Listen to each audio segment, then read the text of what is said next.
खड़ा हिमालय बता रहा है डरो ना आधी पानी से, खड़े रहो तुम अभिचल बनकर लाख संकट तूफानों में। तो देखिए हमारी स्कूल की बच्ची है सृष्टि माली, जिन्हें अचानक हमारे स्कूल के शिक्षकों के द्वारा एक कार्यभार सौंपा गया था। ड्राइंग कंपटीशन होने जा रहा है ब्लॉक लेवल में, और इस ड्राइंग कंपटीशन का जो थीम है election and democracy and election in India, तो उस पर आधारित एक ड्राइंग को हमारी बेटी सृष्टि माली बना रही है। और उनके लिए एक बहुत बड़ी चुनौती है ये काम, क्योंकि उनके पास सफिशिएंट टाइम नहीं था। कल ही हम लोगों ने उन्हें फ़ोन करके हम लोगों ने जानकारी दिया कि आपको एक ड्राइंग कंपटीशन में भाग लेना है। और इनका एक सबसे बड़ी खूबी यह है कि जैसे ही इनके लाइफ में कोई भी काम इन्हें मिलता है, ये हमेशा हाँ बोलती है। ना के लिए इनके जीवन में कोई जगह है ही नहीं। इसलिए जैसे ही हमें नोटिस मिला, सबसे पहले हम लोगों ने हमारे दिमाग में या हमारे चेहरे पर केवल सृष्टि माली का जो प्रतिबिंब है वो बना। इसलिए हम खुश थे, क्योंकि ये हमारे लिए एक एडवांटेज है। और सबसे बड़ी बात जो हमारे स्कूल की जो स्पेशलिटी है मैं बताना चाहता हूँ, ये हमारे स्कूल के शिक्षक है, हमारे सीनियर टीचर्स, जिन्होंने मुझे इस स्कूल में बहुत कुछ सिखाया कि हम लोग इस तरह के कार्यक्रम में भाग ले सकें।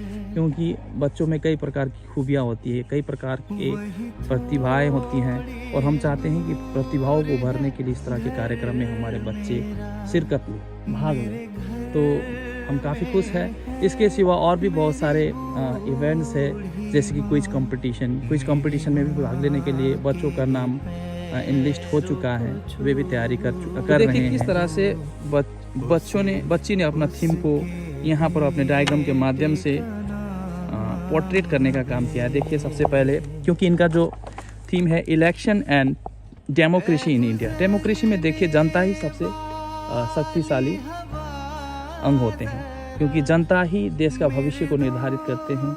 जनता ही ये बतलाते हैं कि देश का प्रधानमंत्री किसको बनना है। देश की जो सरकार है जनता निर्धारित करती है। इसलिए इस तस्वीर में जनता की जो भुजा है उसको दिखाकर ये प्रदर्शित करने की कोशिश की गई है कि डेमोक्रेसी में सबसे ज़्यादा शक्ति जनता के हाथ में निहित होती है। क्या बोलते हैं सर? नंदलाल सर, मैं सही बोल रहा हूँ ना? और अब्राहम लिंकन का नाम शायद आप लोगों ने सुना होगा।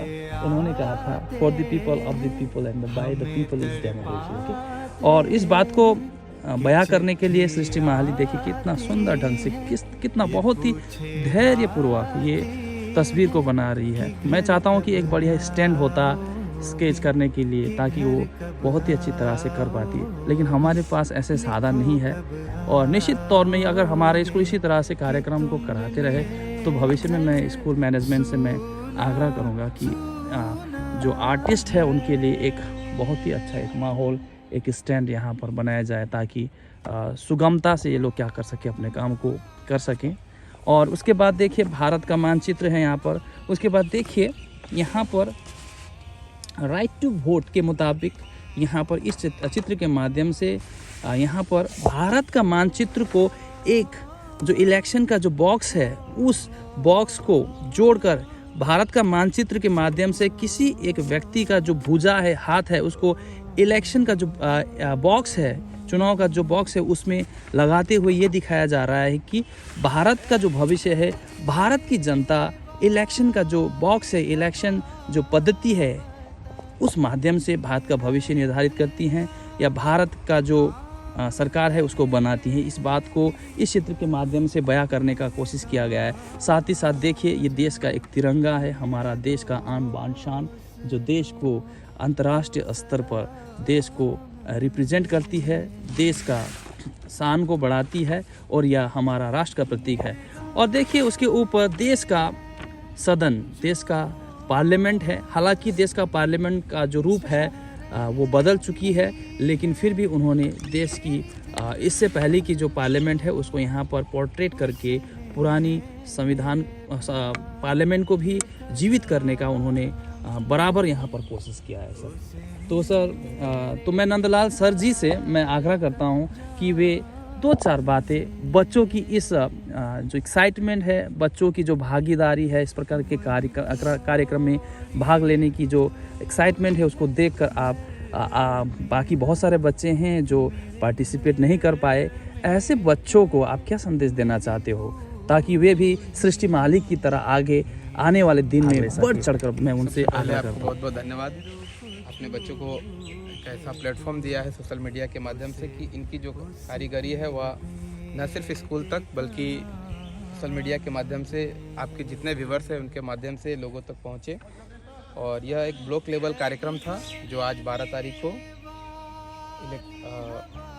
आयोजित करनी थी, जिसके अंतर्गत 2-3 कार्यक्रम है। एक इसे राइटिंग कंपटीशन और दूसरी है ड्राइंग कंपटीशन। इसे राइटिंग में हमारे कक्षा के 2 विद्यार्थियों ने भाग लिया है और उनका नाम जरूर हम लोग आगे भेज देंगे।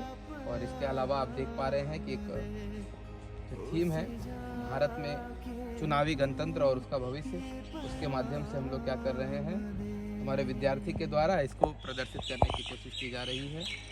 हालांकि हमारे विद्यालय में ऐसे बहुत सारे विद्यार्थी हैं जिनके अंदर ईश्वर प्रदत्त कलाएं छिपी हुई है और वे इससे और इससे बेहतरीन तरीके से अपनी चित्रकारी को प्रदर्शित करते हैं, किंतु समय अभाव में उनको यह मौका नहीं मिल पाया है। और सृष्टि ने हमारी इस आवश्यकता के मद्देनज़र बहुत अति अल्प समय में ही, क्योंकि उसका साइंस का प्रैक्टिकल था, उसके बावजूद भी उसने समय निकाल कर के इसे बनाया है। तो स्कूल की तरफ से उसको अग्रिम धन्यवाद हम लोग देते हैं। परिणाम जो हो किंतु उसकी कोशिश जरूर रंग लाएगी, ऐसा हमें पूरा विश्वास है। धन्यवाद, और इसी तरह आने वाले बच्चे भी करते रहें। आपने और चंद इसका जो मिनटों में प्रतिफल होगा आपने वो बहुत ही हमारे कम विद्यार्थियों समय को में प्रोत्साहित आपने करेगा। बहुत बहुत भागीदारी है, उनकी कलाकृतियों को बनाने की जो कला है उसको बहुत ही सुंदर ढंग से आपने प्रस्तुत की है, उसके लिए आपको बहुत बहुत धन्यवाद। इसी तरह से बच्चों का ढाल बनकर उन्हें प्रोत्साहित करते रहे आगे जाने के लिए। बस यही कहते हुए मैं आज के छोटे से ब्लॉग को मैं ही यहीं समाप्त करना चाहता हूँ। Thank you very much, bye bye. अधिक से अधिक शेयर करें, सब्सक्राइब करें और अधिक से अधिक बच्चों तक इस वीडियो को पहुँचाएं ताकि डेमोक्रेसी अन्य विद्यार्थियों को इस प्रकार के कार्यक्रम में भाग लेने के लिए एक प्रोत्साहन मिले। Thank you very much, bye bye.